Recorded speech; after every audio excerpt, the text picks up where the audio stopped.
오늘 가장 뜨거운 경제 뉴스를 제일 생생하게 전해드리는 시간입니다. 기업들이 요즘 여러 가지로 변화된 모습을 보이고 있습니다. 변화된 세상 속에서 그들만의 높은 성에서 담을 낮추고 생존하기 위한 다양한 시도들을 하는 것 같은데요. CEO 스코어 박주곤 대표와 관련 이야기 나눠볼게요. 어서 오세요, 대표님. 네, 안녕하세요. 자, 방금 제가 한 말 맞습니까? 대기업들의 이 다양한 시도? 네, 그렇습니다. 요즘은 그 기업들이 가장 많이 쓰이는 말이 오픈 이노베이션, 개방형 혁신을 가장 큰 화두로 담고 있어서 이미 산업의 많은 그 산업의 경계가 허물어지면서 네. 이제는 협업 없이는 생존 자체가 어려워진다는 것을 실감하고 있는 것 같습니다. 배경은 그럼 뭘까요? 말씀하신 것처럼 그렇게 하지 않으면 생존할 수 없는 산업 환경? 오늘 주요 그 경제 이슈 중에서 또 하나가 뭐였냐면은 사실은 반도체의 부족으로 글로벌 자동차 업계가 생산 차질이 벌어지고 있다였습니다. 옛날 같으면 상상도 할 수 없었던 이야기였죠. 이것처럼 지금은 옛날에는 산업이라는 게 자기 영역에서만 자기 일을 열심히 하고 영역이 분명했고 그 경계 내에서만 경쟁력을 갖추면 충분히 생존할 수 있었는데 이미 우리가 말하는 4차 산업 이후에는 산업 간의 경계가 완전히 허물어지면서 이제는 이종 간의 어떤 경쟁, 이종의 협업이 없어는 새로운 그 성장의 발판을 잡는다든지 혁신이 어려운 상태가 된 것 같습니다. 사실 뭐 산업만이 아니라 뭐 라디오 같은 경우도 저희 보이는 라디오 하고요. 그렇습니다. 뭐 네. PD가 앵커도 하고요. 그것뿐만 아니라 콜라보라고 하잖아요. 우리가 네. 콜라보레이션이 사실은 사회 전반의 트렌드인 이유가 아마 이런 여러 가지 버라이어티하게 변화되는 환경들 이 가운데서 각자 생존할 수밖에 없는 하나의 수단이 아닐까 생존할 수 있는 수단이 아닐까 그런 생각을 해봅니다. 자, 본격적으로 기업들의 콜라보 이야기 한번 해보죠. 네. 대기업 총수들이 그러다 보니까 예전과 다르게 서로 굉장히 자주 만나는 모습을 보이고 있어요. 네, 오늘은 그렇습니다. 현대차와 SK 그룹이 만나는데 왜 만납니까? 이제 수소 때문입니다. 최태원 SK그룹 회장과 현대차 정의선 회장이 인천에 있는 SK 인천 석유화학에서 네. 수소 사업 관련 협업 계획을 오늘 발표를 합니다. 물론 여기는 정부 관계자들도 오고요. 우리 잘 알듯이 미국의 바이든 정부 출범 이후에 탄소 제로 정책이 각국에 경쟁적으로 내놓고 있는 상황에서 우리나라 대표적인 탄소 그 제로에서 핵심이 수소 경제인데 수소 경제를 이끌고 있는 현대차와 또 이를 뒷받침하기 위한 생산 시설이 있는 SK 그룹과의 말 그대로 콜라보레이션을 네. 발표하는 자리가 되겠습니다. 수소 동맹이라는 말까지 나오더라고요. 네. 콜라보레이션을 넘어서서 동맹. 그러면 정확하게 현대차와 SK가 수소차를 위해서 뭐 어디서 어디까지 손을 잡겠다는 겁니까? 우리가 수소 경제라 하면 이제 크게 밸류체인을 보면 우선 수소를 생산을 해야 되겠죠. 생산된 수소를 유통을 시켜야 될 겁니다. 그리고 유통된 수소를 또 공급을 해야 되는데 이것이 이런 일종의 수소 경제의 밸류체인인데 오늘 만나는 SK 그룹과 현대차 그룹은 바로 SK 인천 석유화학이 수소 생산을 하는데 네. 이 생산된 수소를 앞으로 현대차가 유통을 해주겠다는 것이고 SK가 생산하면 현대차가 유통하겠다. 그렇습니다. 네, 그리고 공급까지 일부 협업 체계를 갖춰보자는 의미가 있습니다. SK 인천 석유화학의 수소 생산은 조금 의미가 있는 게요. 수소는 우리가 소위 말하는 수소를 생산하는 방식은 현재 세 가지 방식이 있습니다. 그레이 하이드로전 그래서 회색 수소가 있고요. 블루 하이드로전 그래서 블루 수소가 있고 마지막으로 그린 하이드로전에서 그린 수소가 있는데 지금까지는 수소의 생산 단가가 너무 높아서 그레이 하이드로전 회색 수소를 주로 생산해냈습니다. 근데 여기 문제가 있는 게 회색 수소는 주로 만드는 방법이 석유화학 공정이나 천연가스를 고온 고압에서 수증기로 분해해서 만드는데 수소 이 방식으로 만들면 수소 1kg를 만드는데 이산화탄소가 5에서 10kg 배출이 됩니다. 네, 그래서 사실 이 수소 경제에 대해서 비판하시는 분들이 많죠. 그런데 네. 오늘 협업하는 이 SK 인천 석유화학은 블루수소를 생산하는 거죠. 이 블루수소는 뭐냐 하면 만드는 방법은 회색 수소와 비슷한데 이 나오는 이산화탄소를 배출하지 않고 네. 땅 속에 저장함으로써 하는 방법을 한다는 것에 의미가 있고 이것을 현대차가 유통과 공급을 하겠다 그런 협업이 되겠습니다. 그러니까 수소 경제가 사실 쉬운 일이 아니에요. 이게 친환경적이어야 되죠. 또 대중적으로 공급할 수 있어야 되죠. 거기다가 수익 창출도 해야 되죠. 네. 이게 한 가지 기업만으로 한 개의 기업만으로 혹은 또 두세 개 기업만으로도 되는 일도 아니에요. 정부의 네. 지원도 필요하고요. 그래서 지금 각 기업들이 함께 상생하기 위해서 생생하게 만나고 있는데 현대차가 수소차와 관련해서 포스코와 협업한다는 이야기도 들었거든요. 네, 그럼 지금 그렇습니다. 포스코하고는 어떤 협업을 하는 겁니까? 그러니까 이제 종전에 말씀하신 것 같이 이 수소 경제가 선순환이 되려면 말 네. 그대로 수소 생태계를 만들어야 됩니다. 지금은 우리가 보는 일련의 과정들은 이 바로 수소 생태계를 만드는 과정으로 보시면 되고요. 지난달 16일이죠. 이제 포스코와 업무 협약을 현대차가 했는데 이때도 방식은 오늘 SK와 한 방식과는 비슷합니다. 표면적으로는 포스코 제철소에 차량 1,500대를 현대차가 공급을 합니다. 네. 수소 전기차로. 그리고 포스코는 생산한 수소를 현대차의 연료전지 발전 등에 활용한다는 내용으로 협약을 했는데 사실 현대차 그룹과 포스코 그룹의 이 협약은 좀 더 큰 그림이 있습니다. 그게 뭐냐 하면 현재 그 포스코의 가장 난점은 이 철강석을 철로 만들기 위해서는 대량의 탄소 배출이 현재 불가결한데 아하. 최근에 나온 기술을 보면 그거를 탄소로 하지 않고 수소를 써서 철강석을 만드는 방법을 하는 방법이 있습니다. 네. 이 방법을 사실은 현대차 그룹과 포스코는 경쟁사죠. 왜냐하면 현대제철이 있기 때문에. 그렇죠. 이 협업은 말 그대로 수소 생태계, 즉 철광석 생산에서도 대규모 기술과 투자가 필요하니까 같이 한번 해보자는 저희가 깔려 있는 협업으로 봐야 됩니다. 그러니까 포스코와 현대차 그룹은 말 그대로 수소 생산뿐만 아니라 철광석 생산까지 사실은 염두에 두고 한 협업이고 오늘 하는 SK와 하는 협업은 이 블루 하이드로젠을 생산해서 유통과 공급에 대해서까지 협업을 하는 이런 이제 포석이 깔린 협업으로 봐야 되는 거죠.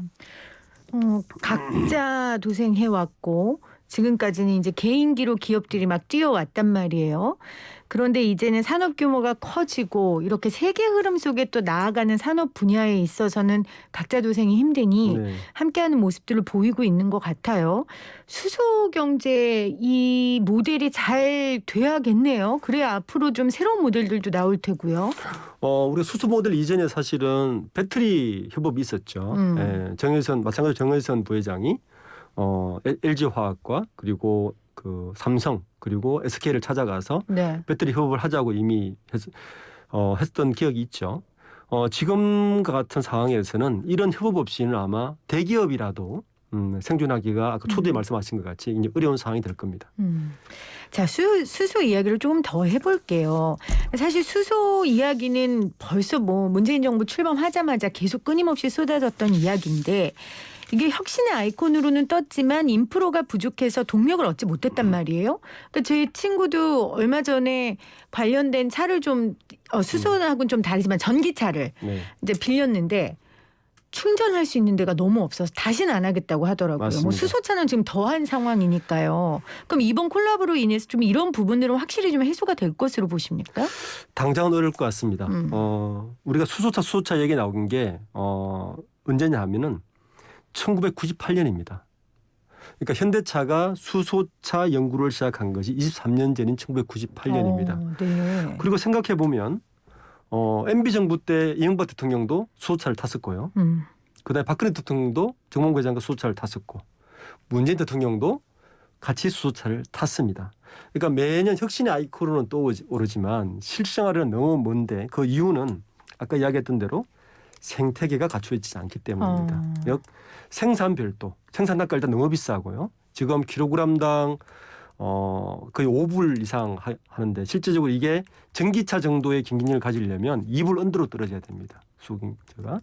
그러니까 일단 생산가가 너무 비싸고요. 그 생산을 했더라도 아까 말씀하신 것 같이 지금 그 등록된 수소차가 10,000대 정도 되는데 충전소가 40곳에 불과해요. 아, 그렇죠. 그렇죠. 그리고 이 수소 충전소가 지어지는 곳마다 계속 지역 민원이 들어오고 있습니다. 위험 때문에 이런 부분도 있고 그리고 활용 부분 결국에는 이 수소 생태계가 완전히 되려면 수소 연료 전지까지 되어서 에너지의 큰 한 축이 바뀌는 게 궁극적인 목적이거든요. 네. 그래서 그까지 가려면 아직 해결해야 될 과제가 많은 것 같습니다. 그런데 대기업들이 이렇게 콜라보를 하면 확실히 생태계를 갖추는 데는 좀 도움이 되지 않겠습니까? 속도도 좀 나고요. 그렇죠. 중요한 건 이게 민간 정부 주도의 어떤 정책들이 민간에게까지 정부 정책은 일종의 마중물 역할을 해야 되는 것이고요. 그렇죠. 그것이 민간 경제로 선순환되도록 해야 되는 게 중요한데 현재는 이 두 가지 문제, 즉 생산 단가에 있어서 아직까지 경쟁력이 크게 없는 부분, 그리고 유통망이 아직까지 너무 작다는 부분 때문에 민간에서도 섣불리 이 부분에 투자를 망설이고 있는 것 같습니다. 그런데 이제 최근에 화두는 좀 바뀐 것 같긴 해요. 바이든 정부가 탄소 제로 정책을 시작했고 네. 일본도 토요타를 시점, 중국도 마찬가지로 이 정책에 지금 올라탄 상태고 우리 정부도 발표를 했었죠. 그러니까 이런 정부 정책이라면 어느 정도 코스트 레버리지를 놨더라도 네. 아마 민간에서도 적극적으로 이제 이 정책에 따라서 투자할 가능성이 높다고 봐야 될 것 같습니다. 지금 대표님께서 정부는 마중물 역할을 하고 이것이 민간 경제로 선순환이 일어나야지 이게 정착한다고 하셨는데 사실 우려되는 것도 있어요. 뭐냐면 정부가 방향성을 제시하고 대기업의 역할을 막 부여하다 보면 이런 모습들이 사실 예전에도 있었잖아요. 그렇죠. 그러다 보면 기업이 그냥 정부 비율 맞추기만 하게 되거나 왜냐하면 수소차나 이 부분에 대해서 문제 제기하는 민간단체도 굉장히 많거든요. 네. 그래서 이런 부분에 대한 우려도 있는데 이 부분은 어떻게 보십니까? 네, 정부 정책이 나올 때마다 사실은 반복적으로 우려되는 부분이죠. 우리가 기억해 보면 MB 정부 때 그린 경제가 있었고요. 그때 그린 경제의 화두로 많은 기업들이 투자를 했었고 또 어떻게 보면 생색도 냈었죠. 네. 그리고 박근혜 정부 때 창조 경제를 이야기하면서 똑같은 되풀이를 했습니다.